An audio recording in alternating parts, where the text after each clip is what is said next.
Thank you, Mr. Peter.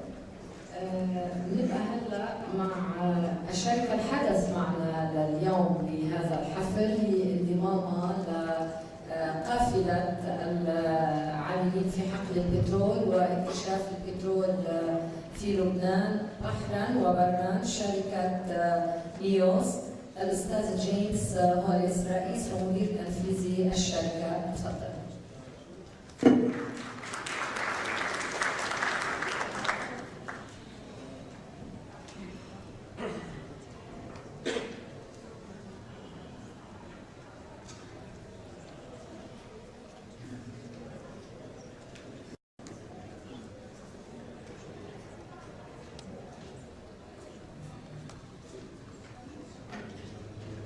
Great, thank you very much. I'm very pleased to announce the launching of our Cedars Oil project here. This is a schematic of phase 1, where we're covering, as you can see, a large portion of onshore northern part, as well as the offshore area that's supposed to link out to some of all the rich seismic data that you've already got out there. So what I want to do is, since we're just getting ready to begin this, I wanted to talk a little bit about what you might expect once we're through. And then hopefully I'll be up here in a few months and be able to share exactly that. So a little bit about NEOS. We're relatively young. The company was started actually to try and leverage some of the scientific achievements that have been going on actually in Silicon Valley. There's been a lot of effort put into understanding how do you deal with something called big data. And if I think about, when I think about all industries, and I think about who has big data, the energy business has it. We've got information about the geology, we have information from the surface, we have information of what's going on in the reservoir, we've got geophysical layers. So what we do at NEOS is we spend quite a bit of time trying to understand exactly how to fuse that data to extract knowledge from it. And we've been out in the market for about 3.5 years. We've actually been working on the technology for 10. And we've had the opportunity to work with a lot of the international majors. And so some examples of the sort of work that we've done include work for ExxonMobil in the Neuquén Basin of Argentina, which was a similar sort of project as we had here, a very underexplored area. And we were able to scan that area very quickly and cost effectively to give an initial model of what the hydrotruck system looks like. Also worked for others in similar sort of things, specifically in North America, really trying to help the exploitation of shale plays and understanding where the sweet spots are. So we're using all of the experience that we had to apply here and really get a firm understanding of what's going on with the onshore and nearshore part of Lebanon. So what are we doing? So this is the usual workflow that the explorationists get into, where it's a very kind of linear sort of path.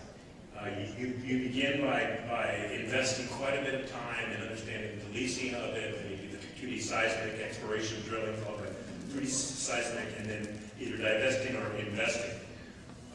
What we're trying to do is actually speed that and make it more cost effective, so the investments that you make give you answers more quickly. And we call this process agile exploration.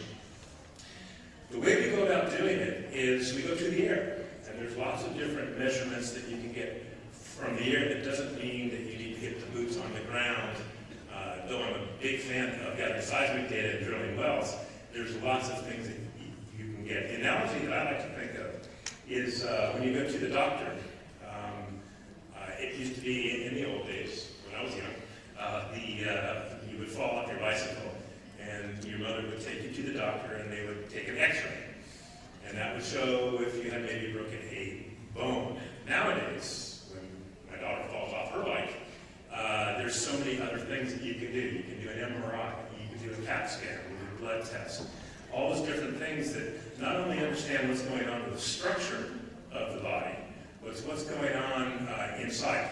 And that's very important to us as we're looking for hydrocarbons, because we don't necessarily only want to know about the container, but we want to know what's inside. Is it oil? Is it gas? Is it water?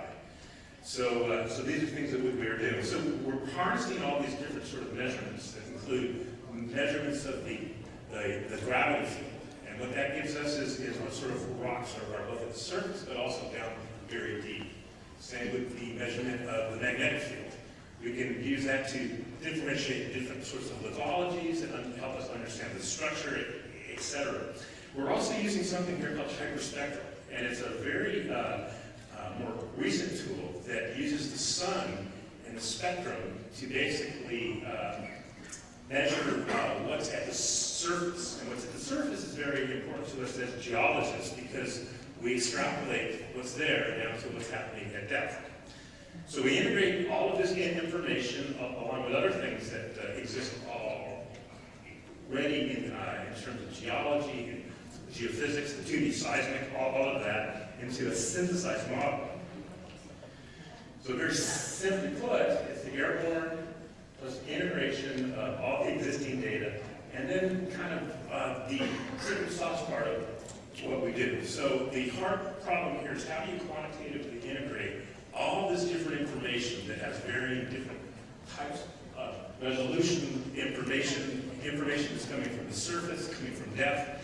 And so we've come up with different ways of actually doing it based on a lot of the patterns of analyzing that's been going on in terms of how do you deal with big data. And I'll give you some examples of that, what I'm doing here. So here's some examples of the technology. This is from the United Mesa, Argentina. This is up against the mountain ranges to the western part. And you can see that we've flown over with the hyperspectral data, and we're able to classify all the rocks.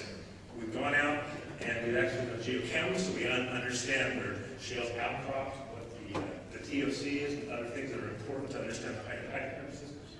And this is done very quickly. So we're doing this same sort of survey over Lebanon right now. And soon we will have a very detailed geologic map that will complement all the work that's been done in the past and give you insights into what's going on. This is an example of one of the products out of Argentina. And so what the question was here was the customer really wanted to know, where should I go first? Where should I travel? So we were able to go through and take all those different measurements that I talked about and integrate all of those with all the knowledge that they had. 2D seismic data was there too. And what we gave them was lead areas. And this is actually a lead area of one of the, this is the phase 3. The white boxes are, we said, these are the best areas you should go to. The background topo map that you see is actually the hydrocarbons in place. So we were able to estimate that from all the properties that we gathered from different measurements. Now the good news is that black dot there was a well.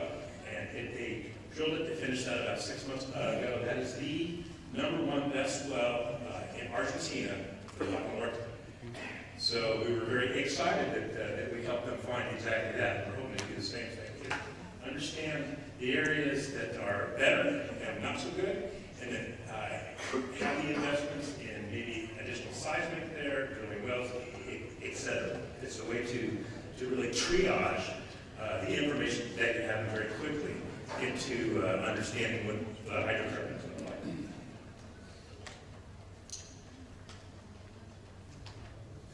So this is an example from actually the U.S. This is Ventura County, which is on the west coast, just north of Los Angeles. And this is one of the oldest oil basins in the world. And they started drilling for oil years back. But nobody had looked at it from a basis standpoint. And I'm using this to illustrate some of the analytics that we do. So if you look at the little black dots that you see there, those are oil wells that are good. And one of the ways that we do the analytics with all these different data layers is that we use the good wells to understand the patterns of each one of these data layers, and then search other places that have those same sort of patterns. And so what you can see here is that the little purple boxes are the areas of the wells that we use to train, and then the other areas are the areas that popped up as these are also good areas that have similar sort of qualities. So this is work that we're going to be doing here, and I'm very excited about it because it really takes into into the exploration methodology of things that are happening deep down at the basement, as seen from the gravity and the magnetic, things that happen at the surface from the hyperspectral. In this case, we have quite a few oil seeps that we have put in there. So this is, again, an example of the sort of work that we're going to be doing here and the answers that we'll be getting on soon. What we're able to do then is to use the same sort of pattern and look deeper and deeper and deeper into 4 different depths there. And specifically, the customer was looking for the deeper area that nobody had really hit with the drill bit. So back to what we're doing here, this is the phase 1 of the area. The objective is let's really figure out what's going on to complement the data that's been gathered now.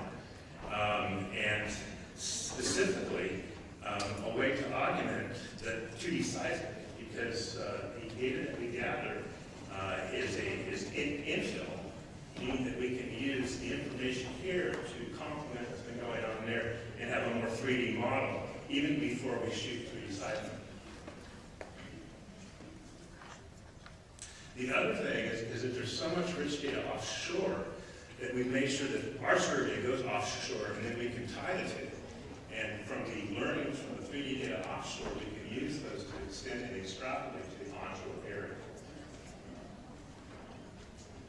So finally, the objectives and what we hope to get out of this whole thing is basically information that's important to the development of the hydrocarbon systems here. Information about what's going on down deep. We have found that basement effects below where you might find the oil and gas seem to have a huge influence on whether you're going to find oil, whether you're going to find gas, etc. We want information from the reservoir level. We want information on the near surface, and also what's going on at the surface. I think it's very important to the environment to really understand the status of it and what might be there almost as a baseline, so that you can make sure that we can hold the operators accountable for anything that might be bad for the environment.